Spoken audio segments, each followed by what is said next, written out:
quesos de la Comunidad Valenciana serán protagonistas el próximo otoño.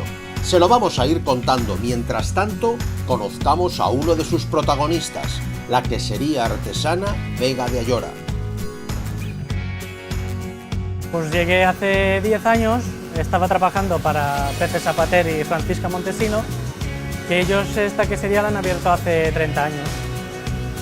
Y a raíz de eso, pues hace 4 años que hayan hecho un cierre porque son mayores ya, mayores de edad, y quería cerrarlo. Entonces nosotros, siendo trabajadores, hemos quedado, pues ya llevamos 4 años por nuestra cuenta y vamos adelante. Pues es la murciana granadina, que es la que más leche da en esta zona y es mejor para esta zona.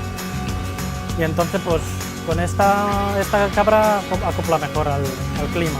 Pues el más importante es el queso fresco, el que mejor se vende, y después pues lo sigue el queso curado, que es el curado de cabra, y tenemos el semi, el de romero y el yogur. Los principales lugares de este tipo de queso es Corte Inglés, que es el primero, y después pues lo sigue las tiendas gourmet de Gargallo, las charcuterías gourmet, y los de Tomás Viciano de Valencia.